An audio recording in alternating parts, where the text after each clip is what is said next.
we miss him every day. Every day I come upstairs before my morning starts, and I see his picture, and there's a recording that was done.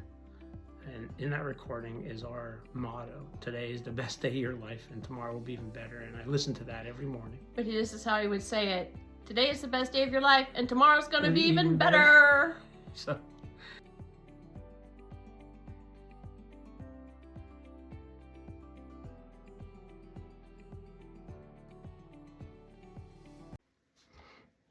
Hi, I'm Tony. And I'm Casey. And we're with Anthony's Way, the road to kindness.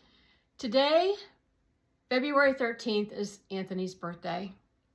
He would have been 28. His birthday is a mix of love, memories, and everything we still carry with us. Tony and I want to talk to you a little bit today about who he was, for those of you who didn't know him. And to keep ourselves on track, we have typed out a few notes because if not, we would sit here and talk for days. So forgive us if we refer to our notes every once in a while. It's not that we don't know what we're doing. We just want to stay on track. Anyway, today we're honoring who he was and how his spirit continues to live on through kindness and connection. Yeah, his birthday is a mix of love, memories, and everything we still carry with us. For those, birthdays for our kids were always special. We always tried to make them a wonderful time for the kids. And now that Anthony's passed, we still do. And we still remember him on his birthday.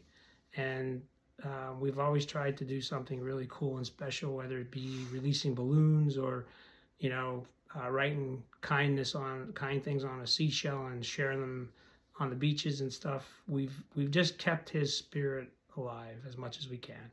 And everybody does. All the kids, Meredith, Aubrey, Gabriella, they keep his spirit alive every birthday. And really, we all do every day. Mm-hmm. So, I want you to picture this first, okay? I want you to see a little beautiful boy with blonde hair, these wonderful blue eyes, and a big smile. And just keep that smile, keep that face with you in your own mind for the rest of our talk today. And that was what he was. He was a smiling, happy little boy. He wanted to have fun and just enjoy everybody. He didn't want anybody to have a bad day. And, the thing that we miss the most is his hugs. Right. Those little hands that come around you, and he was a good hugger. And the fingers that squeeze, it was just so nice. And for one of his birthdays, Anthony wanted a puppy, but we were in the process of moving, so we told him that when we got moved into the new house that he could get a puppy. So I think he was like 6 or 7. Yeah. So we did. He picked out a schnauzer and appropriately named him Rascal because Anthony. Guess why? Loved the little rascals. Yes. And he would sit and watch those for hours. Yeah, so we got the full round of the rascals, and we'd sit there and we'd watch it at nighttime together, and he just enjoyed that. We have to tell you that it wasn't always a perfect time, and there were struggles, and especially as we started to figure out what was actually going on with Anthony, and we got him diagnosed with ADHD and dysgraphia, and he was a sad boy for a period of time. And we have to really thank 2 wonderful doctors that helped us. And we suggest any family, work with their pediatrician. Dr. Darwish was wonderful to work with. And then we identified a psychiatrist, a friend, Dr. James Walker, Jamie. And he was with us from the time Anthony was diagnosed at 7 until 18. And he was just wonderful. He consulted with us on many topics. And he even talked to Anthony privately many times, and and really guided us in many ways. And what we had to figure out with our son was how he learned. Mm-hmm. And there was frustrating times for him, but God blessed our little guy because he stayed persistent the whole time, and He was persistent. And, we with everything. with everything, and we taught him how to learn differently. We taught him that learning could be fun, and we came up with games, and that was how we taught him the best. From learning his ABCs to learning numbers, it was just the way that we had to teach him. And the real powerful part, and you've probably heard us share this in other videos or other write-ups, is that when he turned 8, we got him into martial arts. So Gabriella and I, we did it, and he embraced martial arts. And he would still bounce off the wall when we went to martial arts, but I was there to pull him back in, just like Casey was there when he was going through school to pull him back in. And by 12, we could see him maturing, and he became a black belt. And we could see him getting his confidence. And at that point, he took a stand against bullying, and he started watching out for all the other kids that were being bullied. And that was a special time for him because he gained a lot of confidence, and he found this wonderful network of friends. Mm-hmm. Why don't you share that? I mean, just beautiful kids that he became friends Well, with. Anthony was a social director, and for a long time, there was a lot of people that didn't want to be his friend, and that was really hard for him because every time somebody did something mean to him, it was a stab in his heart. So and there were friends that were not nice to him at times, and right, and so he found this wonderful group of friends. He found his people, and we were very fortunate that he found his people, because he just wanted to be with people. He wanted to make people's lives happier, and he never wanted anybody to have a bad day, and I'm not saying he was perfect because he wasn't. He was a kind person, but sometimes, maybe his actions weren't very kind, but that was because of his impulsiveness. Yeah. But he wanted to be outside. What was really cool, and we remember the kids would come over. We had bonfires, and we'd make them, and then they'd play out in the woods and just have fun. And but he invited these friends to do different things, to go snowboarding when no one else wanted to go snowboarding. Well, nobody else. So he wanted to start snowboarding, so he joined ski club, but he couldn't. Nobody on the bus, they had to have a partner to sit on the bus, and he couldn't find anybody to be his partner on the bus. So he convinced all of his friends to join ski club, so he would have people to sit on the bus with. And they always were going snowboarding. As soon as it was winter outside, they were, that's where they were. And we can still remember him. We had a neighbor where we lived who, really didn't like everybody, but one thing he liked Anthony, and Anthony, he would call Anthony Scooter because he would be on a skateboard, running, flying all over the place. No, at that point he had an electric scooter that he had won. Too. And he'd call him Scooter, and he just, and he was always nice to Anthony, and Anthony was always nice to him, and and he'd tell us little stories about Anthony riding up on his grass and going over, running up and down, and so. He had a nice way about him, and that was really special. So, and then the one of the really great parts about this was that he also had a wonderful voice, and a singing voice, and he would sing with his mom. He'd only sing with his mom. He wouldn't sing with anybody else.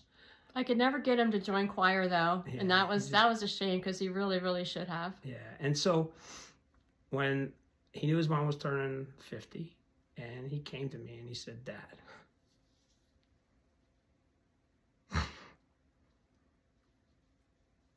I want to sing a song for Mom." And I said, "Anthony, why don't you think about what you want to sing?" And he said, "I don't need to think about it, Dad." He says, "I want to sing Bruno Mars, Just the Way You Are." So I took him to a studio. And one time, he did one take. He said, "Dad, I'm done. That's it." How it came out, and it came out beautifully. We still play it every so often, and we'll have that tape forever. And that was just, he had an angelic voice, and not a lot of people knew about him. Not a lot of people enjoyed him, but we enjoyed him He singing. never, You enjoyed him. yeah, he didn't really like the attention being on him, which was hard to believe sometimes because he would do things to draw attention to himself. Being But he silly. really didn't ever want to Yeah. be the center of attention. Yeah. So, and then the really cool part is that he what we found as he got older was that we knew he loved fast things, right? We knew anything fast. He couldn't sit still, so he played all the sports, soccer, lacrosse, as long as he was moving around, and skateboarding and snowboarding, and he loved all those. But he also loved fast cars. And he said to me, and as he's going into his senior year, he said, "Dad, how about doing a project with me?" And I said, "What do you want to do?" He says, "I'd love to refurbish a car." And I knew where he was going. He had a motive. He wanted to get an older car, and so I said, "What do you want?" He knew exactly. He wanted a BMW, an older BMW. We didn't know what year, but we took about 2 or 3 months, and we found this old beat up red BMW. Somebody had jumped on the hood. Somebody had the front was bumped in. The door was bent. Then it wasn't in great shape, and the interior was a mess. And so we got this car, and we started working on it. And he was great. He was the fixer, and I was the tool boy, getting all You were the helper. I was the helper, which was great, because we got him an internship and went through some help and some other things in that, and he really embraced cars, and then he got into Northwood University, and with the help of a friend of ours, Donna Cronin, who helped him get into Northwood, and he got a scholarship, and he was just excited. So, the thing that he had is when he got hyper focused on something, he would hyper focus, and that was all that drove him to where his passions were. So, the really great part was that in the early years, there was some frustration with his sisters. He had three sisters, Meredith, Aubrey, and Gabriella, and you could see some frustration in the early years. But the coolest part for us was that as he got older and more mature, and the girls, there was a special bonding that occurred with the girls, and it really was touching for us, and we loved to see them talk, and and he'd call them up, and they'd talk on the phone, and I knew he'd call Aubrey up and chat with her and his sisters, and he started getting guidance from them, which was pretty cool. Yeah. And that was really special.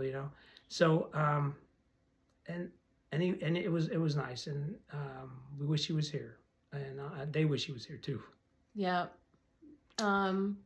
So the reason that we named the nonprofit what we did, Anthony's Way, the Road to Kindness, was because we knew that he was kind. We just didn't know how kind he was until he'd passed.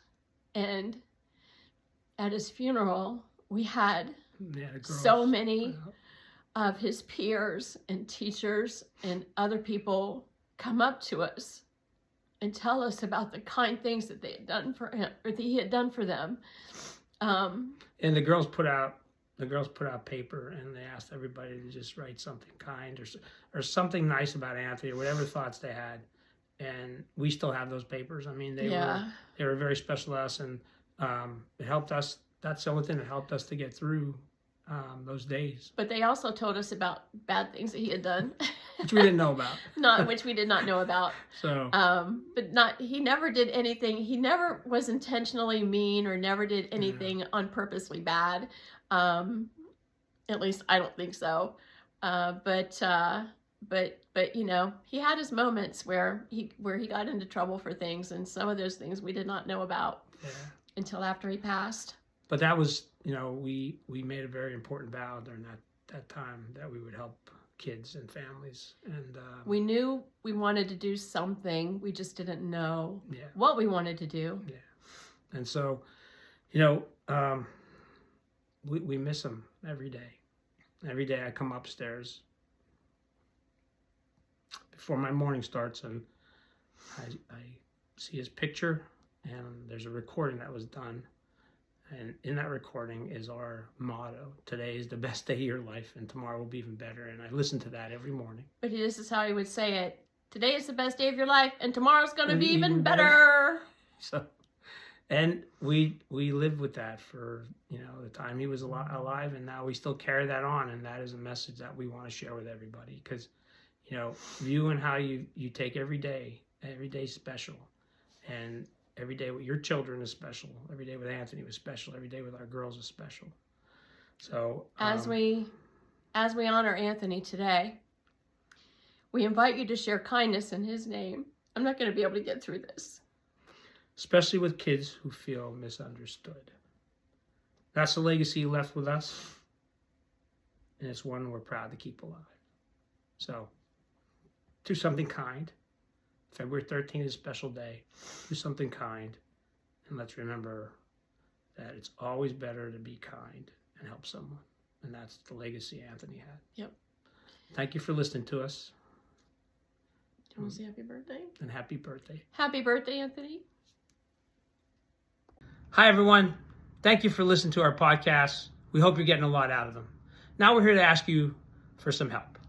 If you like our videos and podcasts, please hit the like, subscribe, and share buttons so you don't ever miss an important episode. Our team puts a lot of effort into bringing you the best leaders and voices in the ADHD space.